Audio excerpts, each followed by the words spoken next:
Compartir algunas verdades bíblicas en esta mañana. Y para todos ustedes que nos visitan o que tal vez han oído pocas veces acerca de la Biblia, es el primer libro en haber sido impreso en la imprenta de Gutenberg, el primer libro en haber sido impreso. Es el libro que contiene los registros más antiguos de historia, geografía, arqueología, paleontología, antropología, genética, química, matemáticas y cualquier otra disciplina académica que tú me quieras mencionar. No hay comparación con el Tripitaka de Buda, ni con los Vedas de los persas, ni con el Corán del Islam, ni con ningún otro libro religioso. Y el personaje central de la Biblia, que es Jesucristo, no tiene comparación. No podemos poner a Buda, ni a Mahatma Gandhi, ni a Abraham, ni a ningún papa, ni a ningún santo. Nadie se puede poner al lado de la persona de Jesucristo, el Hijo de Dios. Es incomparable su entrada al mundo. Es tan importante la entrada al mundo o en el escenario mundial de Jesucristo que la misma historia está dividida con la venida de Jesús. Yo hace algún tiempo tenía un debate con un ateo por una estación de radio en una nación de Centroamérica y me decía, es que yo creo que ni siquiera Jesucristo existió. Yo solamente le dije, ¿me podría decir ahorita en qué día estamos? Y agarró su reloj, pues estamos en tal mayo de 1994. Le dije, ¿y desde cuándo estamos contando 1994? Y se quedó así, quería voltear al cielo, le comenzó a dar tos y no me quería contestar. Y le dije, le voy a ayudar desde el nacimiento de Cristo. Porque desde que nació Jesucristo se cuenta después de Cristo y antes de Cristo toda la historia humana. Le dije, ¿quién es el personaje que más ha impactado tan grandemente el mundo que inclusive el día de nuestro nacimiento, aunque sabemos que no es el 24 de diciembre, sin embargo se celebra el nacimiento de Jesucristo, no el de Buda, no el de Mahatma Gandhi, no el de Zoroastro, de ningún otro personaje? Hasta los ateos cierran sus comercios. Y no solamente el nacimiento de Cristo es el único personaje del quien llega un espíritu como este en Navidad, de melancolía, de cantos, y nos comenzamos a hacer regalos. ¿De dónde viene todo esto? Que el regalo más grande que Dios nos ha dado ha sido a su Hijo Jesucristo, para que cualquiera que en Él crea no se pierda, mas tenga la vida eterna. Pero no solo eso, sino que también Jesucristo es el único personaje en la historia de quien se celebra su muerte, la famosa Semana Santa, que hasta vacaciones dan. Entonces, cuando venimos a la Biblia, que es el libro que nos muestra la vida, el carácter de Jesucristo, que Él es el reflejo del único Dios vivo y verdadero, vamos a encontrar evidencias filosóficas, históricas, éticas, genéticas, repito, porque más del 40% de las profecías de la Biblia se han cumplido.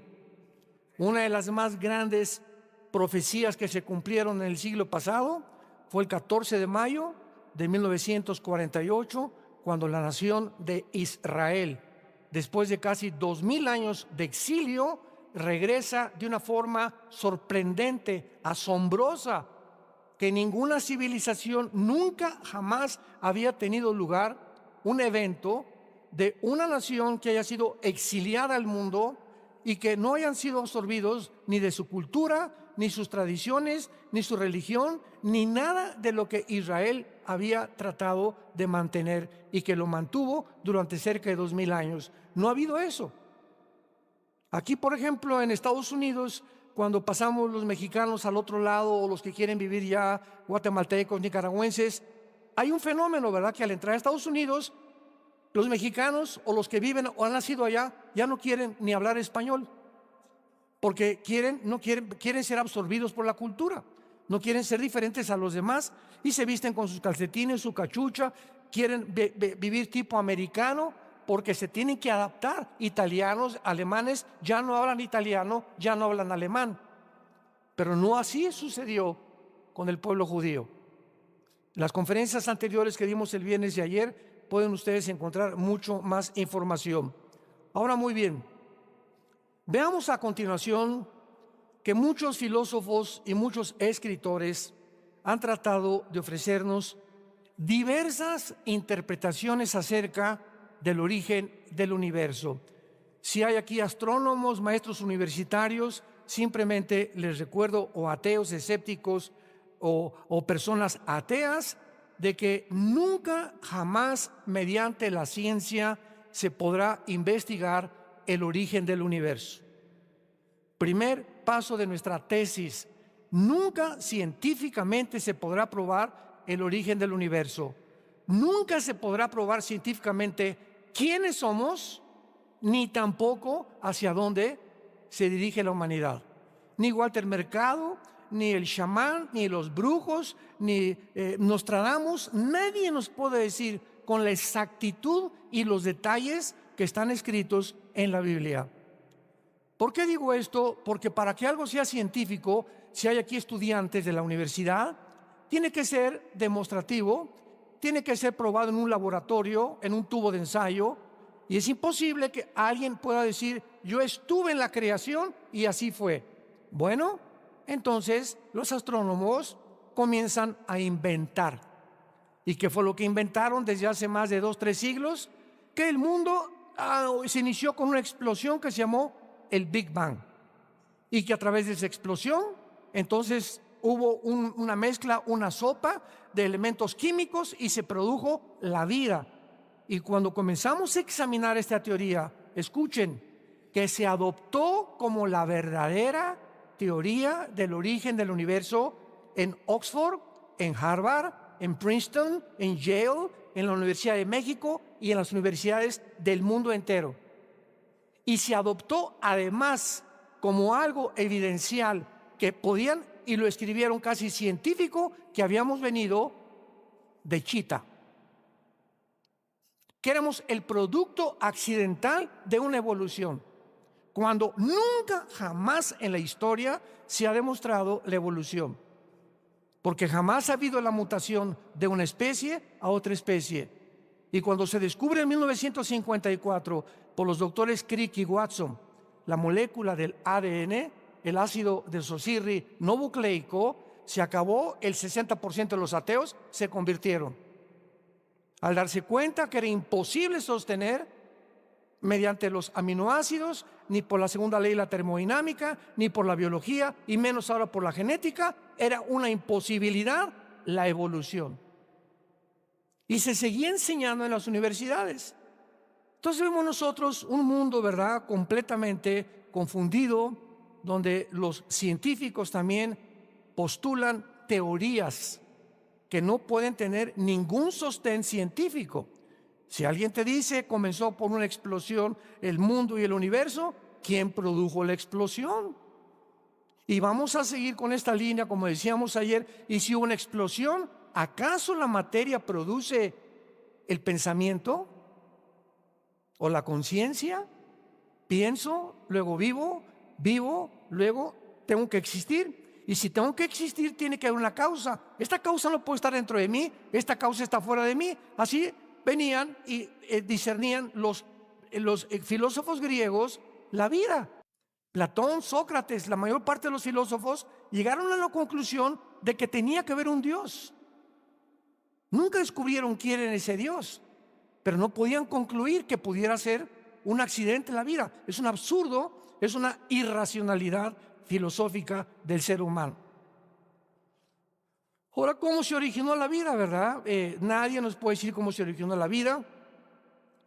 Hace algún tiempo hubo un doctor llamado Sigmund Freud que comenzó a tratar, después de que rechazó la Biblia cuando era joven, de investigar realmente el problema de la conducta, de la mala conducta del ser humano.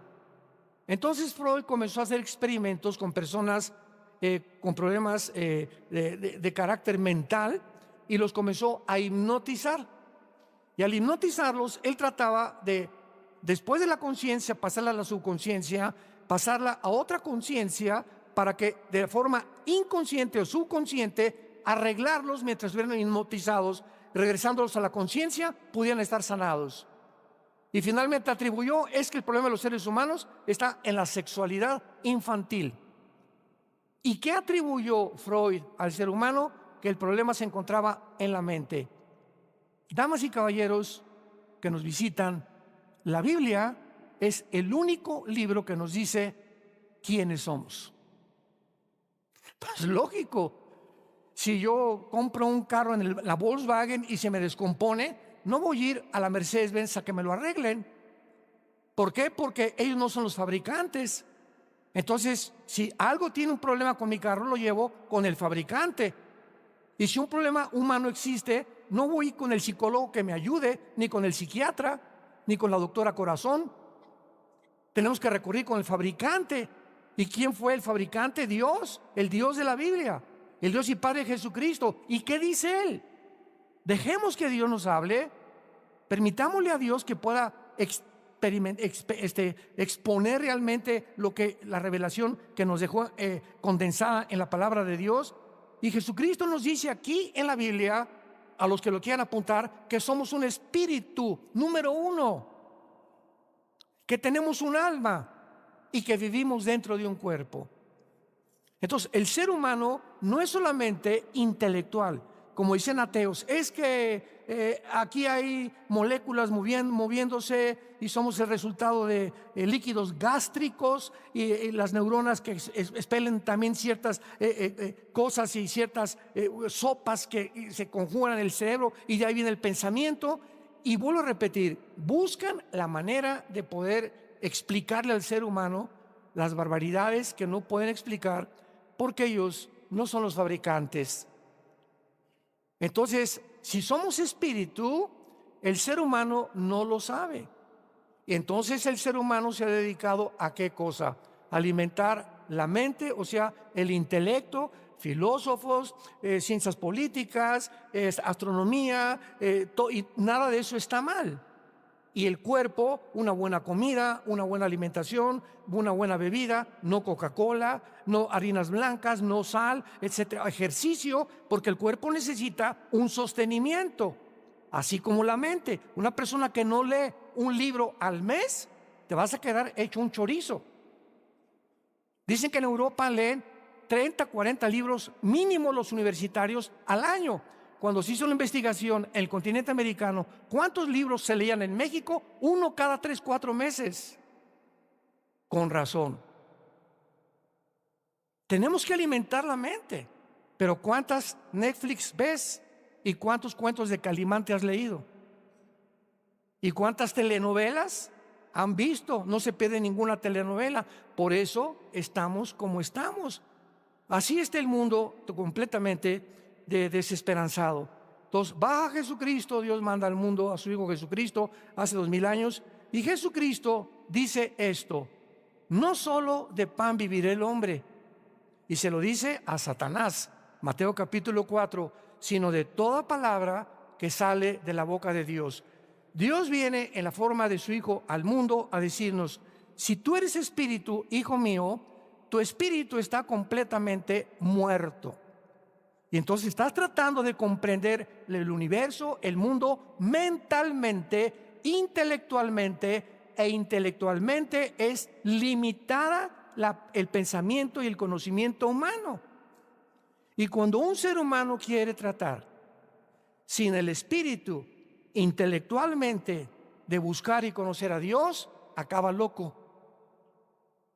Y el ejemplo más grande es Friedrich Nietzsche del siglo XX, un filósofo alemán que escribió Dios está muerto, y fue contagiado por Carlos Marx, que dijo Dios no existe, el problema son la lucha de clases. Si el proletariado le quita a la burguesía esto, ¿verdad?, y derriba a la burguesía, se van a nivelar, va a haber equidad. Y ahora el Foro Económico Mundial en el siglo XXI, léelo, es la copia completa del comunismo y del marxismo de izquierda hegeliano y la dialéctica materialista. Métete a Google, Foro Económico Mundial, y dice: bienvenidos a esta ciudad, no vas a tener casa, no vas a tener ropa, bienvenidos porque no tienes por qué tener nada. Y esta teoría se está ya implementando en México. Hace 2 semanas comenzaron las expropiaciones en México, que es el 4º paso de la agenda.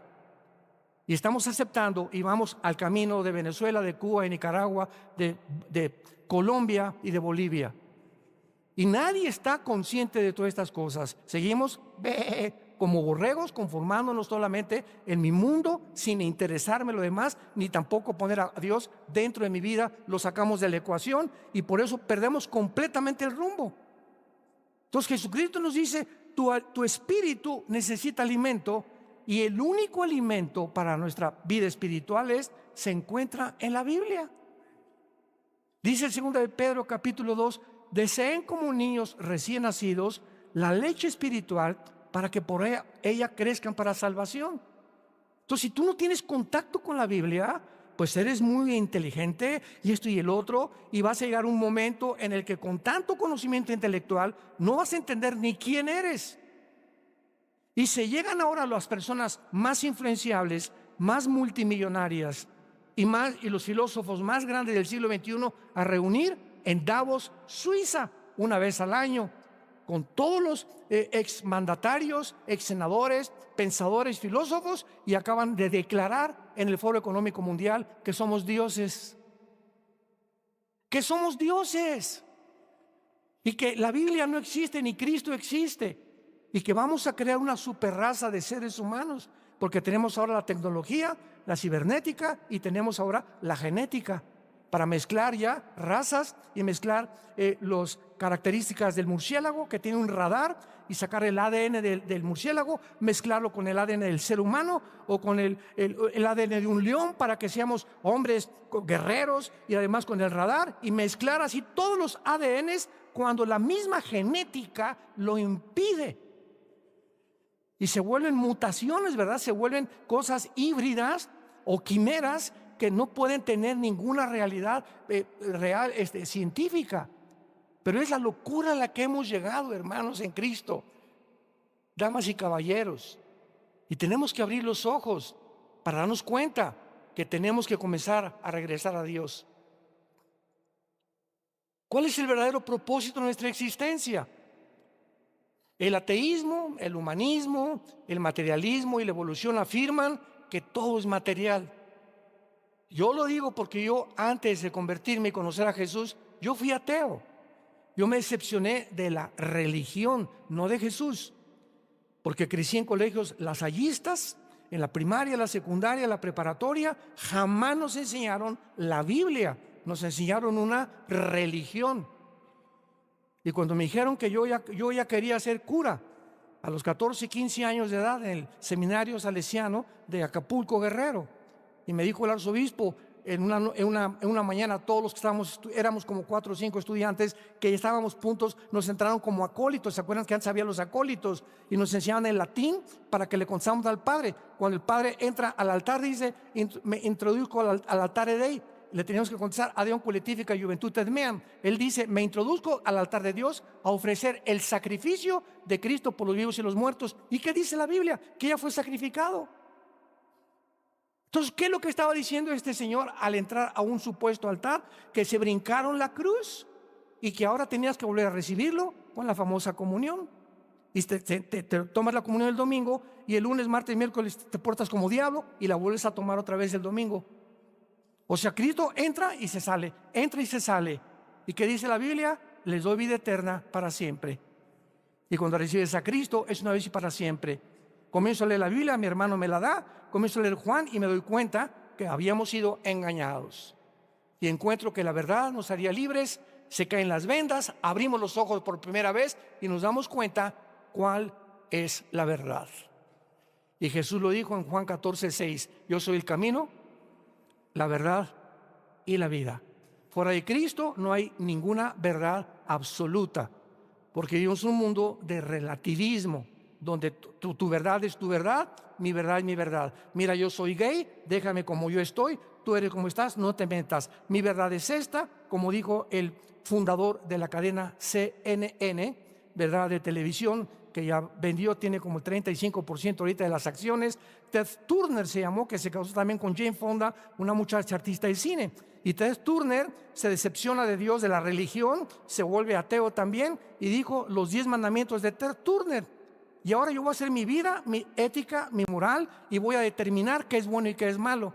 Y lo que él dijo es a lo que el mundo ha llegado con el movimiento LGTB, con la ideología de género, que ahora están las escuelas públicas enseñándoles a nuestros hijos menores de edad que se masturben a los 5 o 6 años de edad, que se usen los baños de las mujeres igual que el de los hombres, que en los Juegos Olímpicos juegue una luchadora mujer con un luchador hombre porque el hombre es transgénero, como la italiana que casi la noquean ahora en los Juegos de París. El mundo está completamente desarticulado, ha perdido la brújula porque le han dicho a Dios: no te metas con nosotros, somos lo suficientemente inteligentes para poder determinar qué cosa es bueno y qué cosa es malo. Tenemos ateos como Carlos Marx, Sigmund Freud, Nietzsche, Bertrand Russell, que dijo: bueno, pues es que jamás se podrá llegar a la verdad. Y cuando descubrimos a Bertrand Russell tenía 5 esposas y 2 amantes. Jean-Paul Sartre, el padre del existencialismo, fue mi ídolo en los 60, 70s, cuando yo era ateo.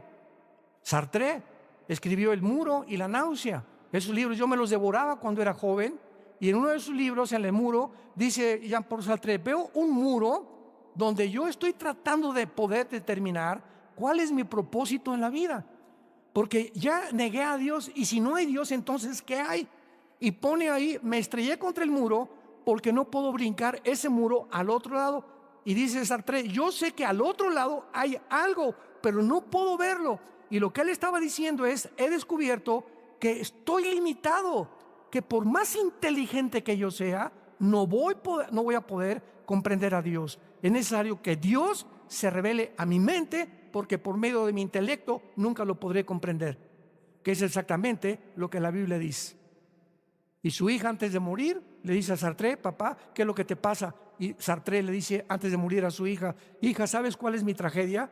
Que he tratado de vivir toda mi vida luchando contra alguien que no existe. Entonces perdí mi propósito de la vida. ¿Cómo es que gasté mi vida tratando de demostrar que alguien no existe? Si no existe, pues no existe y voy a vivir. Pero ¿por qué trato de convencer a las demás personas que no existe?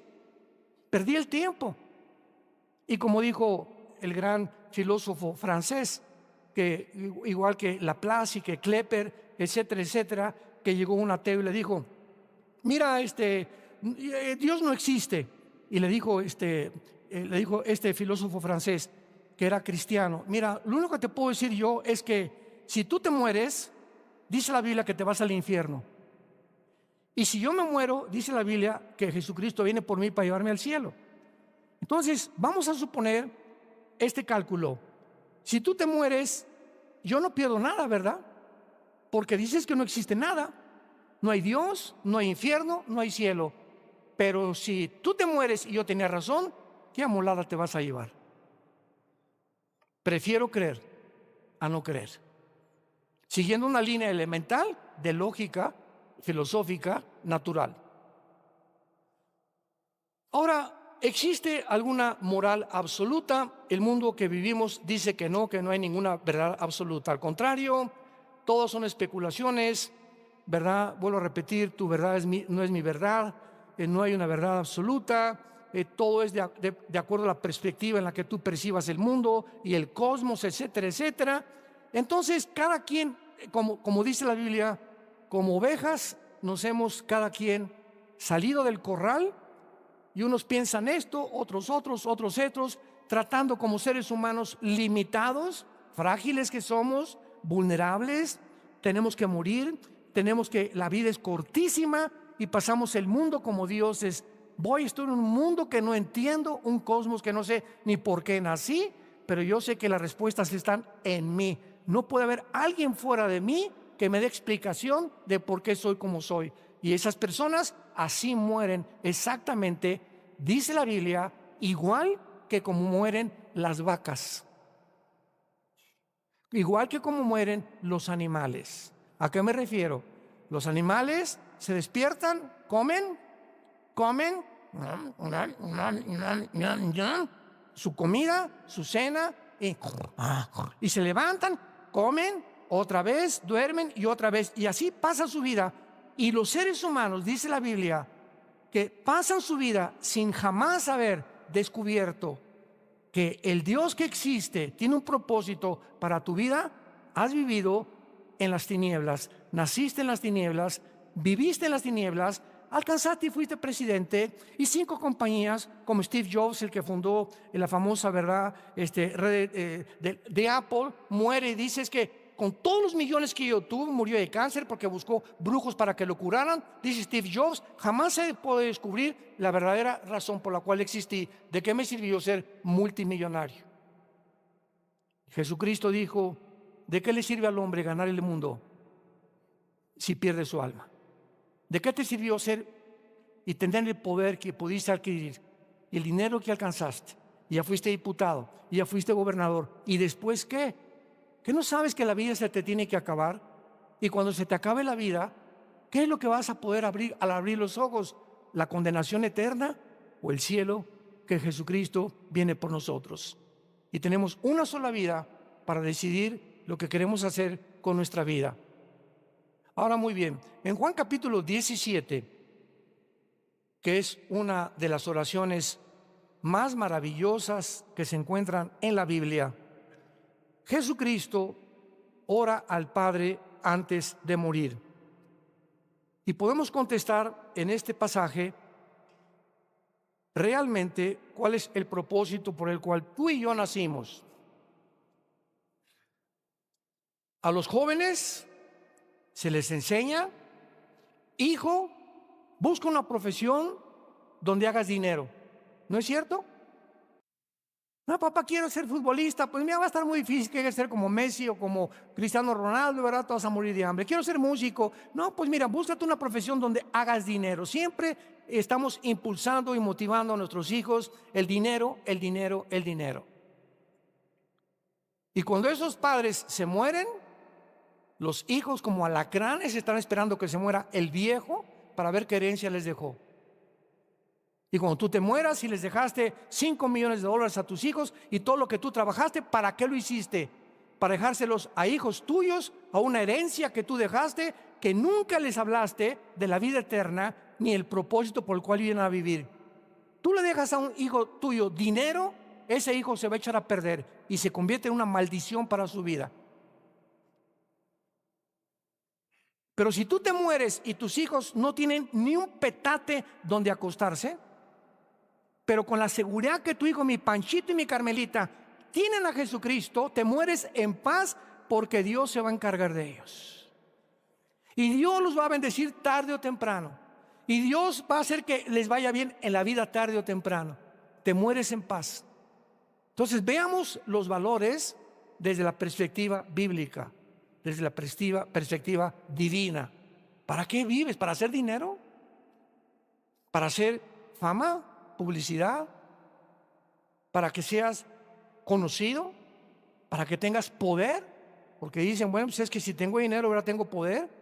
O para pertenecer a un partido político donde están todos y ahí está el pastel, pues me voy a donde está el pastel. Y mis convicciones filosóficas, estadísticas, etcétera, etcétera, los derrumbo. La familia no importa, el matrimonio no me importa, ni mis hijos tampoco. Quiero poder.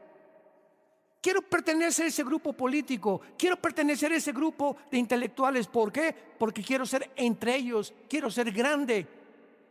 Y acabas recogiendo basura y sacrificando a tu familia por el ego tan grande con el cual el ser humano ha nacido.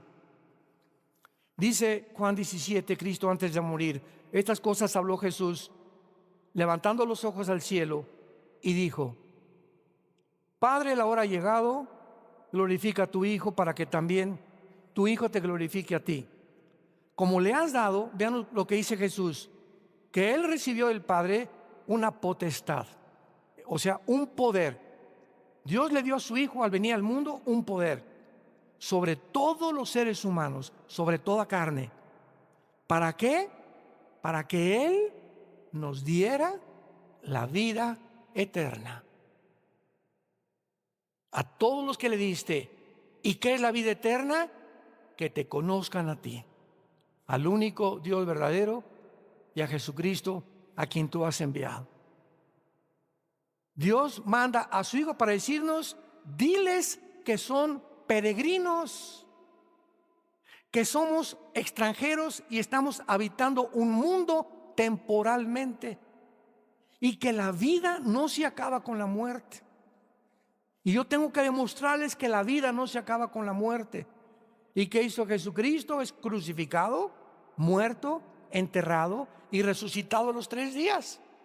Y la resurrección de Cristo es la base fundamental, el bastión del cristianismo. El cristianismo no podría existir si Cristo no hubiera resucitado.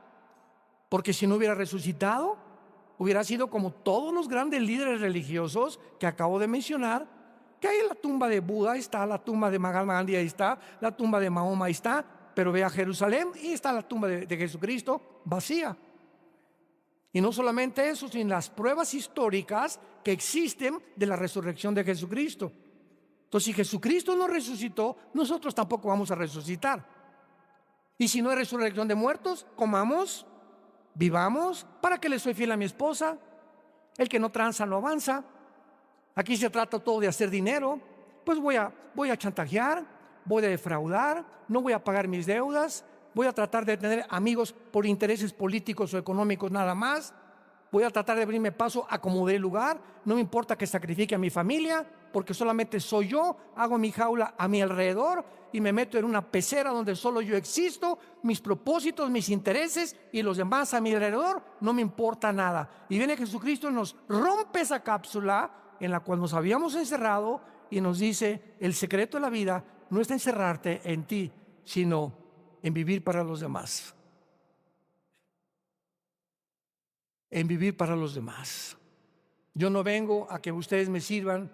Yo, el creador del universo, de las galaxias, de las estrellas, de los peces, de las hormigas, de los pájaros, de los seres humanos, de todo lo que existe, vengo a hincarme delante de ustedes y lavarle los pies y decirles que los amo y que mi resurrección es la prueba más grande que ustedes también van a resucitar. Y si Jesucristo no hubiera resucitado, no tendríamos ninguna garantía de que hay vida después de la muerte. Esta es la vida eterna, que conozcamos a Dios. Y nadie puede conocer a Dios a través del vudú, o a través de la meditación trascendental, o a través de Hare Krishna, o meditando y me estoy concentrando con Él, o a través del peyote, o de la marihuana, o del LSD, o de los fetaniles.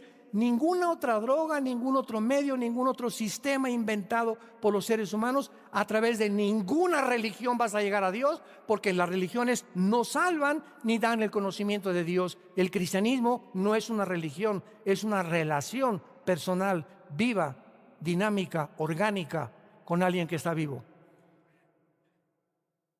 Ves a los del Islam, ¿verdad? Se hincan y ahí están, no saben ni a quién, Alá, no saben, no tienen ni pensamientos para Alá. Y lees el Corán: maten a los que no sean musulmanes o decapítenlos. Y vienes a la Biblia y nos muestra la historia del principio al final como está escrita, para que sepamos que Dios se adelantó a la historia para demostrarnos que Él es real, que la Biblia es la palabra de Dios y que Jesucristo es su Hijo, que quiere entrar esta mañana a tu vida y darte la vida eterna. ¿Qué es la vida eterna? Que cuando tú mueras no te condenes en el infierno.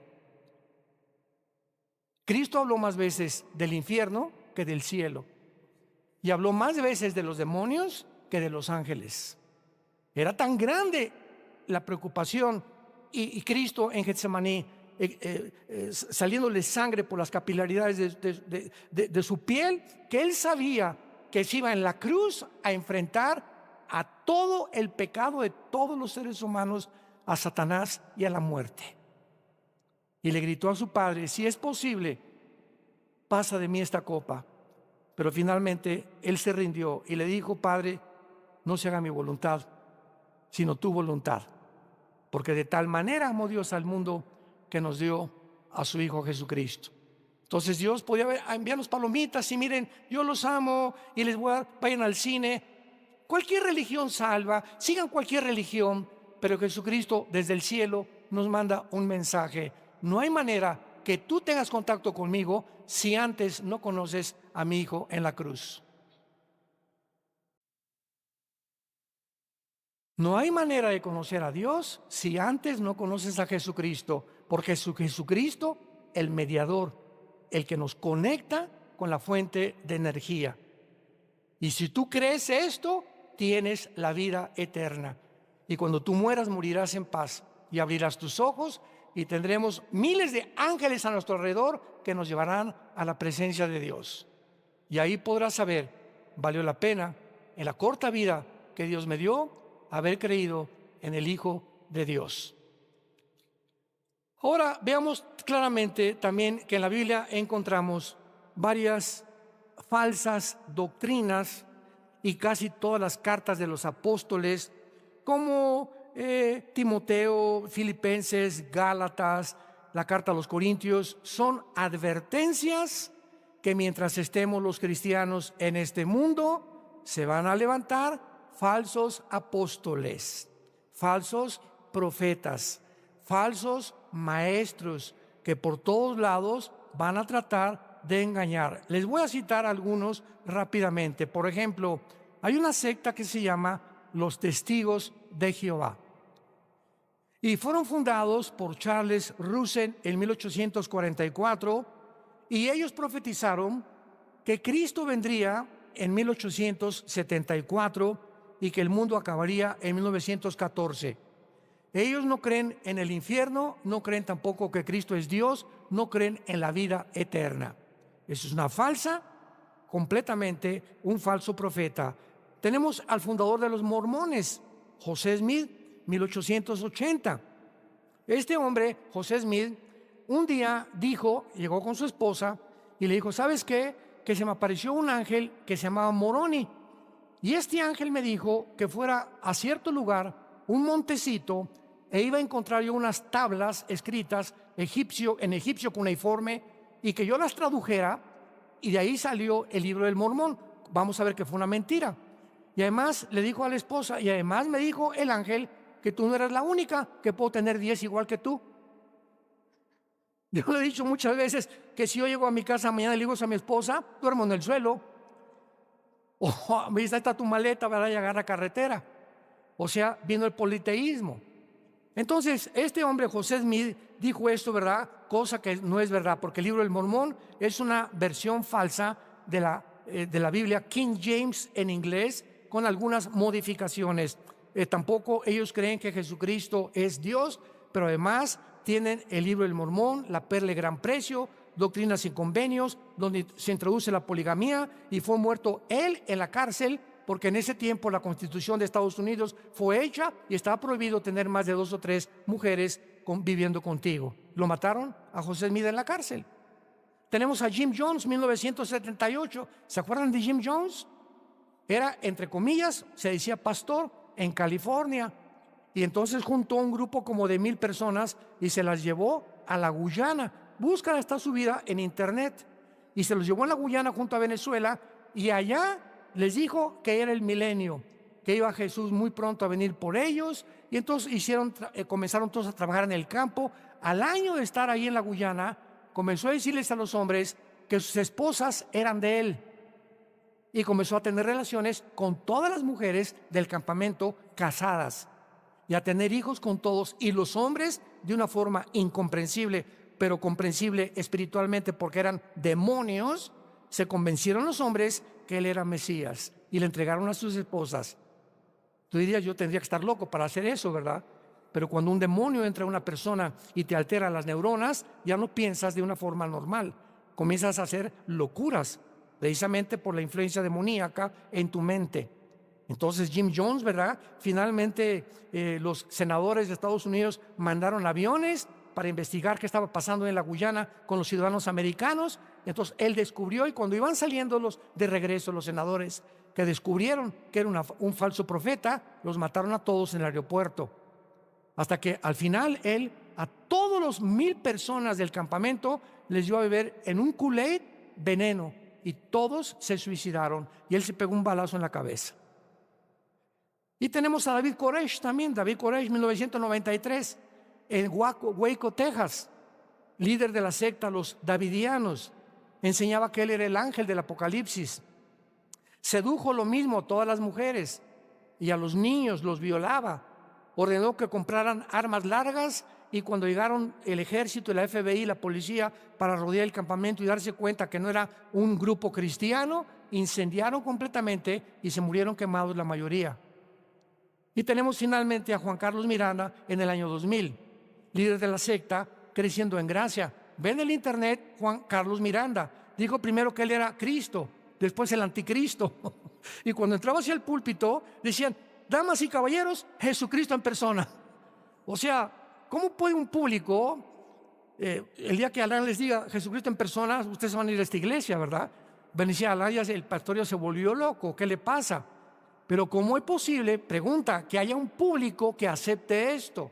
Nos damos cuenta que poco a poco el engaño va entrando porque los cristianos no quieren estudiar la Biblia. Y llega el momento en tu negligencia espiritual que comienzas a creer cualquier cosa, porque ya no tienes el discernimiento para saber quién es verdadero y quién es falso, porque no te ha gustado nunca estudiar las Sagradas Escrituras.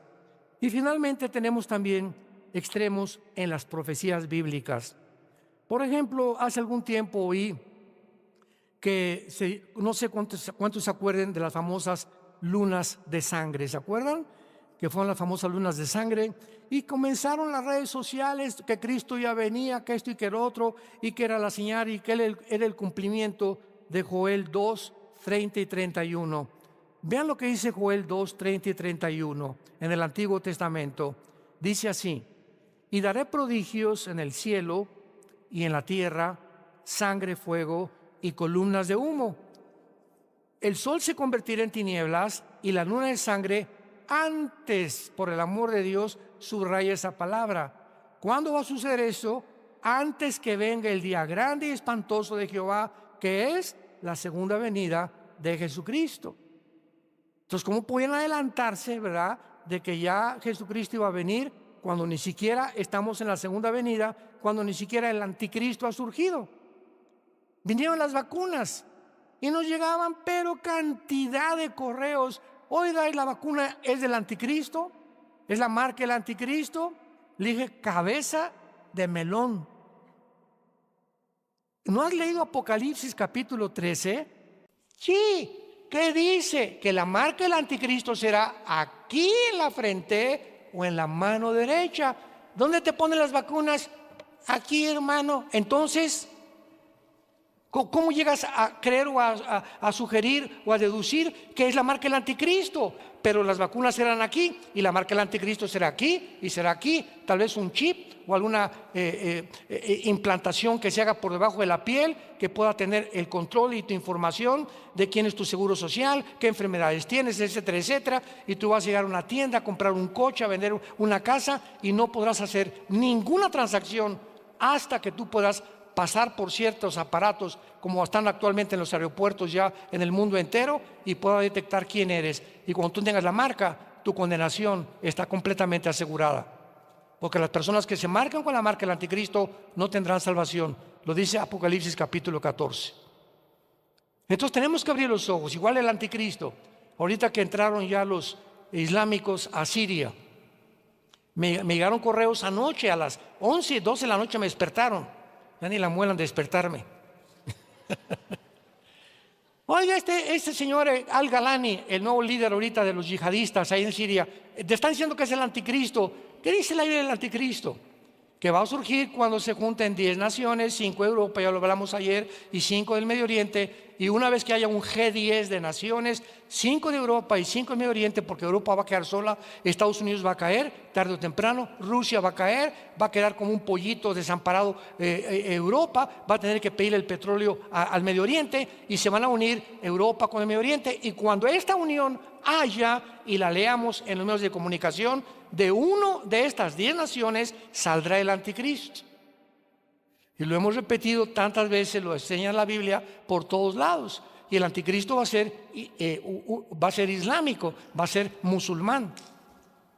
Y va a salir exactamente de donde está ahorita la rebelión, en Siria y entre Irak. Porque en el Antiguo Testamento, Babilonia, que era la cabeza del estatua de Nabucodonosor, era Babilonia, que es Irak, Siria y el Líbano, o sea, la antigua zona de la Mesopotamia, que significa tierra entre dos ríos, entre el Tigris y el Éufrates. Entonces, ahorita la zona geográfica donde acaban de derrocar al presidente de Siria y Rusia se sale e Irán se sale, inconcebible, porque Rusia tenía en Siria la única base naval al Mediterráneo. Y el hecho que Putin no haya hecho nada, sígame con cuidado, el hecho que Putin haya dejado que Assad, no sé, dicen que nadie sabe dónde está, pero no lo defendió, ni Estados Unidos lo defendió, y entraron los yihadistas. ¿Qué significa esto? Que Rusia está a punto de caer también. Pero acuérdense cuando cayó el comunismo en 1991, que Mikhail Gorbachev dijo, es que teníamos desde los 80s, 10 años, con una vida de bluff. La Unión Soviética era una fachada, donde todo el mundo, Rusia y el poder, estábamos en la pobreza, dijo Gorbachev. Sacamos a Dios y nos alejamos del capitalismo. Y ahorita igual en sus últimos, Putin, voy a usar las bombas nucleares y voy a hacer esto por el otro. ¿Y por qué le pidió 25,000 soldados a Norcorea hace como 3 o 4 semanas? ¿Por qué no ha podido con la guerra de Ucrania? ¿Por qué ahorita porque no ayuda ahorita y defiende la única base naval que tiene? Porque es puro bluff, nada más. El poder de Putin es la guerra nuclear. Y si llega a usar las bombas nucleares, entonces sí, seguramente va a ser la causa de la caída de Washington. Solamente falta un misil nuclear a Washington para que solamente la ciudad de Washington desaparece el gobierno de Estados Unidos. Una bomba en Moscú, desaparece toda la Unión Soviética. Entonces estamos en un mundo de una confrontación donde todas las piezas están acomodando y la Biblia nos dice exactamente cómo vamos a llegar hasta el fin para que tengamos paz. Para que en esta mañana te arrepientas de tu vida. Para que en esta mañana consideres que tú no tienes la garantía, ni yo tampoco, de que mañana vamos a amanecer. Nuestra vida siempre pende de un hilo. Un infarto al corazón, de repente te sientes muy bien y vas al doctor. Discúlpeme, don Pancho, pero la radiografía dice que usted está lleno de cáncer. Una embolia cerebral, una bala perdida, un accidente de tránsito. Ni tú ni yo sabemos que mañana vamos a vivir. La Biblia dice, como tú no sabes y tu vida es tan inestable y tan incierta, acuérdate y no te endurezcas cuando oigas su voz. No se endurezcan cuando ustedes oigan la voz de Dios. Y esta voz que es a través de la Biblia, yo no soy la voz de Dios, es la Biblia. Yo cito y les digo lo que dice la Biblia. Yo no soy profeta ni apóstol. Soy un simple pastor que comparto este mensaje hace 47 años para decirles a ustedes, este libro dice, no digan, el pastor dijo, la Biblia dice que te arrepientas por cuanto Dios ha establecido un día en el que va a juzgar a los vivos y a los muertos. Va a haber un juicio y todos los hombres y presidentes y dictadores y criminales y violadores van a ser juzgados. Y si murieron aparentemente sin ser encarcelados, en la otra vida no se le escapan a Dios, porque la Biblia dice, Dios no puede ser burlado. Así que esta es tu oportunidad que tú tienes de venir a la cruz. Ven a la cruz en esta mañana, arrepentido, sinceramente en tu alma, y dile a Cristo estas palabras con tu rostro inclinado. Dile, Padre Santo que estás en el cielo. En silencio lo puedes hacer. Te doy las gracias por haber hablado a mi corazón en esta mañana a través de la Biblia. Y hacerme consciente que no he vivido según tu agrado. Que he vivido demasiado centrado en mi persona, olvidándome que hay otra vida después de esta vida. Creo con todo mi corazón que hace 2000 años tu santo Hijo Jesucristo abrió sus brazos en esa cruz y derramó su sangre preciosa como el antídoto, como la medicina para mi pecado. Me arrepiento sinceramente y me quiero volver a ti. Reconozco que el camino donde me encuentro es un camino que tarde o temprano me conducirá a la muerte. Quiero regresar a ti, Señor, y te pido que entres a mi corazón, porque creo que a los 3 días, después de haber sido muerto y crucificado y enterrado, resucitaste para que en esta mañana me recordaras que algún día volveré a vivir contigo. Entra a mi vida, Jesús, en este instante como mi Señor y mi Salvador. Te recibo y te doy las gracias por darme la vida eterna. Amén.